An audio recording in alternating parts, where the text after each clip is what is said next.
আসসালামু আলাইকুম, welcome back to our channel. কেমন আছেন সবাই? হোপফুলি সবাই ভালো আছেন, সুস্থ আছেন। চলে আসলাম নতুন একটা ভ্লগ নিয়ে। তো আজকের ভ্লগে আমি শেয়ার করব আমি আর আফরাজ বেবি একদিন বৃষ্টি হওয়ার পরে বিকালবেলা হাঁটতে গিয়েছিলাম আমাদের বাড়ির পাশে দিয়ে গ্রামের দিকে, অনেক দূরে। আফরাজের দুধার স্কুল পার হয়ে অনেক দূর। তো আফরাজ হাঁটতে যাবে, সে অনেক খুশি। আর হাঁটতে হাঁটতে সে টায়ার্ড হয়ে যায়, তারপরে আবার হাঁটতে চায়, অনেক দূর যেতে চায়, আরও যেতে চায়। তো আমরা এখানে অনেক দূরে গিয়েছিলাম সেদিন। তো এই যে এটা হচ্ছে আদর্শ কলেজ, আর আমরা যেখানে থাকি সেটা হচ্ছে আদর্শ কলেজ গেট, বিশ্ব রোডের সাথে। তো যাই হোক, এরপরে হচ্ছে আফরাজকে আমি বকবক করছিলাম আর এত কোশ্চিন একটা কোশ্চেনের যদি অ্যান্সার দেয় সাথে সাথে আরেকটা রিপিট হয়, আবার দিলা আবার বকবক করতে করতে মাথায় হ্যাং।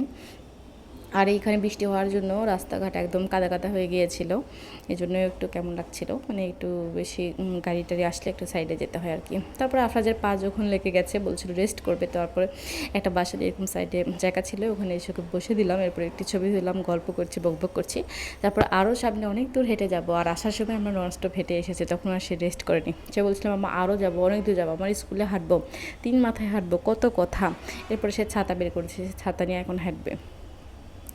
আর বৃষ্টি ভেজা দিনগুলো ভালো লাগে আমার, বাসায় বসে বসে। বাইরে বের হলে রাস্তায় পানি থাকে, একটু হাঁটতে ভালো লাগে না, এমনি পরে বাইকে মোটামুটি তাও আমার বাসাতেই বেশি ভালো লাগে।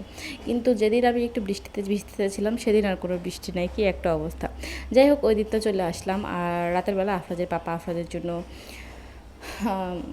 কি বলেছে, ও রেইনকোট কিনেছেন, আমি ভুলে গিয়েছিলাম। দেখেন কি একটা অবস্থা, অনেক সময় না অনেক কিছুর নাম মনে পড়ে না, মেমোরি থেকে লস হয়ে যায়। যাই হোক, এটা তুবা মোটরস থেকে কিনেছে। আর আফরাজের রেইনকোটটার কালার আমার খুব ভালো লেগেছে, পার্পল কালার। আরও অনেক ছিল, বাট আফরাজের সাইজে তো সব কিছু আসে না। আফরাজ এজের চেয়ে আসলে একটু বেশি হেলদি বাচ্চা, এই জন্য একটু বড়ো সড়ো লাগে। আর রেইনকোটটা যদি ফুললি কাভার দেয় সেটাই বেশি ভালো হয়। ও যেহেতু পায়জামা পাঞ্জাবি পরতে হয়, এই জন্য ফুল কাভার দিলে বেশি ভালো হবে। আর যেহেতু আমাদের বাইকে যেতে হয়, তো বাইকে আসলে রেইনকোটটা খুবই মাস্ট। আমরা না হয় ভিজে গেলাম, না ভিজলেও প্রবলেম নেই, বাট বাচ্চা তো ক্লাস করলে ও তো ভিজে যাবে না, এই জন্য। তো যে খুবই কিউট একটা রেইনকোট, খুব ভালো লাগছিলো। তো আফটার যে সে ভীষণ খুশি। তারপর থেকে তার রেইনকোট নিয়ে কত কিছু কথা, বকবক প্রশ্ন চলছে তো চলছে। এরপরে তো আর বৃষ্টির দেখা নেই। পরের দিনে আবার যখন একটু বৃষ্টি হলো, ওকে নিচে ভিজতে গিয়েছিলাম, রেইনকোট পরে একটু প্রথমে ভেজা। হাঁটা তো কয়েক ধরে হাঁটছি। তো একদিন কী হয়েছে, আমরা যখন হাঁটতে গিয়েছিলাম, গল্প শেয়ার করি, যে আমি যেখানে বেশিরভাগই আমাদের বাসায় যেখানে ছবি তুলি, তো সেইখানে কি হয়েছে, একটা ছোট্ট একদম কালো কিসকিসা দেখতে সাপ, চিকন একদম, সেই সাপ যাচ্ছিল উড়িয়ে। বাবা দেখে আফরাদের পাপা সাপটা পার হয়ে চলে গেছে, তারপরে সাপটা বের হয়েছে, আমি আর যেতে পারছি না। এমনিতেই ভয়ে আধা শেষ, আর যেতে পারছি না। পরে ওরা পার হয়ে আসলো, বাসায় চলে আসলাম। আমি দৌড়ে চলে আসবো, তা পাচ্ছি না। আফরাজের পাপা ওই পাশে ছিল, কি একটা অবস্থা। যাই হোক, কেয়ার করার, এখানে আমি রেইনকোটটা খুলে মেলে দিলাম। আর এরপরে হচ্ছে আমাদের সুপার মডেলকে দিয়ে মডেলিং করাচ্ছি, আর আপনারা দেখছেন। আর খুবই কিউট লাগছিল। রেইনকোটের কালারটা সুন্দর, তো আমি সব অনলাইনে পিঙ্ক, এরপরে ব্লু, মেয়েদের জন্য পিঙ্ক, আর ছেলেদের জন্য ব্লুটাই বেশি দেখেছি। তো পার্পল কালারটা কম দেখিনি আর কি। কম বলতে আমি একদমই দেখিনি। তো এখানে বেশ ভালো লাগছে, আর এখানকার হচ্ছে কালেকশন বেশ ভালো, একদম চায় না। তো যাই হোক, এরপরে হচ্ছে আফরাদেবী পরের দিন ওর স্কুল পরীক্ষা হচ্ছিল।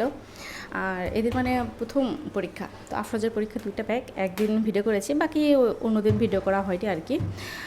তো তো এখানে হচ্ছে আফরাজের প্রথম পরীক্ষা, ওর একাডেমিক লাইফের ফার্স্ট পরীক্ষা। তো আমি বেশি এক্সাইটেড, আমি আর ওর পাপা। যাই হোক, খুব টেনশন নার্ভাস, আর ওদের মধ্যে কোনো ভয় নাই, কিচ্ছু নাই, ওরা খুব খুশি, নির্ভয়ে পরীক্ষা দিয়েছে। জানি না আসলে পরীক্ষা জিনিসটা কি, বুঝলো একটু একটু বুঝলো, তারপরে তো ফুললি বুঝে না ওরকম করে আর কি। এই জন্য কোনো টেনশন নেই, ওরা নির্ভয়ে পরীক্ষা দেয়, মাশাল্লাহ। এরপরেও যে ওদিন আসলাম, যে বিকালবেলা রেইনকোট পরে বৃষ্টিতে ভিজতে আসছি। তো বৃষ্টি হালকা হালকা ছিল, কি একটা অবস্থা।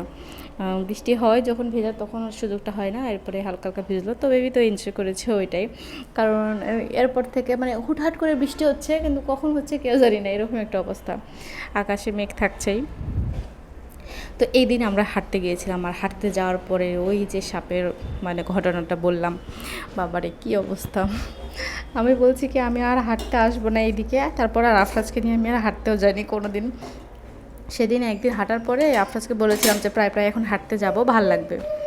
তো যাই হোক, বাসায় আসার পরে আফরাজের কী অবস্থা, একটা যদি ঝাঁটার খিল দেখে পড়ে আছে কিংবা সুতা পড়ে আছে কিংবা কোনো কিছু পড়ে আছে, ঝাড়ুর যদি কিছু পড়ে থাকে লম্বা চিকন, মাম্মা এটা কি সাপ বের হয়েছে, মানে সে খুব ভয়। আর ওখানে কিন্তু তার কোনো ভয় নাই, জ্যান্ত সাপ দেখে সে বলে কি এটা কি পাপা এটা কি, মানে ওর কোনো ভয় নাই। যখন বুঝলো ওটা সাপ, তারপরে আমি যে ভয় পাচ্ছি সেই জন্য সে ভয় পাচ্ছে, বাচ্চারা এরকমই বুঝি হয়। যাই হোক খুবই একটা মানে ভয়েরও ছিল, ফানিও ছিল, কী আর বলবো। ভিডিও কিন্তু আমার অন ছিল, মানে আগে তারপরে সাপ দেখে আমি সাপের ভিডিও করতে পারবো না, ছবি দেখতে পারবো না, এই জন্য ওগুলোর কিছু করা হয়নি। বাসায় এসে শেষ কাহিনী শেষ, আর আমরা হাঁটতে যাচ্ছি না, ঘুরতেও যাচ্ছি না। কি সুন্দর আমাদের মার ছেলের ঘোরাঘুরিটা শুরু হয়েছিল, তারপরে সাপটা বের হয়ে সব বন্ধ করে দিয়েছে, মানে ওই রাস্তা দিয়ে আমি আর হাঁটতে পারবো না, এরকম একটা অবস্থা। তো যাই হোক দেখা যাক কী আর হয়। অনেক দিন পরে হয়তো আফরাজকে নিয়ে আবার হাঁটতে যাব। আর আফরাজেরই আসলে খুব সুন্দর সুন্দর ভিডিও করে রেখেছিলাম, কারণ আফরাজেরকে এত কিউট লাগছিল মাশাল্লাহ। তো আমার তো এমনিতে আগে থেকে অনেক বেশি ফ্যাসিনেশন কাজ করে বাচ্চার ছবি তোলা, ভিডিও করা এসব নিয়ে। তো আর এখানে হচ্ছে ওই দিন আরেক দিন আমরা রান্না করেছিলাম, এই যে কিমা বানানো দেখিয়েছিলাম আপনাদের, সেটাতে কোপ্তা বানিয়েছিলাম, কোপ্তা কারি আমার জামাইয়ের খুব ফেভারিট, আমাদের খুব ফেভারিট। যাই হোক অল্প একটু করে বানিয়েছিলাম, সাদা পোলাও রান্না করেছিলাম, চিকেন রোস্ট ছিল সাথে, এটা হচ্ছে ফ্রিজে ছিল, সেটা আবার একটু সুন্দর করে রান্না করে নিলাম। আর এরপরে আর কি সালাদ কেটে নিয়েছি, তো এগুলো দিয়েও ওই দিন হচ্ছে বাসায় খাবার দাবার হয়েছিল। আফরাজের যেহেতু পরীক্ষা দিল, ওর মনটা ভালো করে দিলাম, কারণ ওর এগুলো খাবার খুব ভালো লাগে, বিরিয়ানি পোলাও। এরপরে আফরাজকে আমি আরেকদিন সন্ধ্যাবেলা দুধ খেতে দিচ্ছিলাম, বলেছি বিকালবেলা তুমি হচ্ছে দুধ খাওয়া আর এই শশা খাওয়া, তোমার আজকের নাস্তা এটাই, আর কিছু মাম্মা করতে পারবে না। আর আফরাজের জন্য এই স্পুনটা আমি আরেকদিন কিনেছিলাম মার্কেটে, যে খুবই কিউট ছিল, তো এটাতে ওকে অনেক কিছু খাওয়াচ্ছি। আবার আমার কী বলে কুকিং ভিডিওতে দেখাচ্ছি, এই তো। তো যাই হোক আপনারা সবাই ভালো থাকবেন, সুস্থ থাকবেন, দেখা হবে নতুন আরেকটা কোনো ভিডিওতে। আর আফরাজ বেবির অনেক আপডেট দিয়ে দিলাম এই ভিডিওতে, তো মাশাআল্লাহ বলতে ভুলবেন না। দেখা হবে নতুন কোনো ভিডিওতে। আর এই যে আফরাজ বেবি এখন অনেক খুশি, ডান্স করছে, নাচ করছে। আসলে ওকে আমি যতটা পারছি অ্যাক্টিভ রাখার চেষ্টা করছি, এমনিতেই সে বসে বসে খেলতে বেশি পছন্দ করে, কার গাড়ি, কার্ডস, এরপরে প্লেডু, এগুলো দিয়ে এটা বসে বসে খেলে, লাফালাফি কম করে, তাই। তো এই তো সবাই ভালো থাকবেন, সুস্থ থাকবেন, আল্লাহ হাফেজ।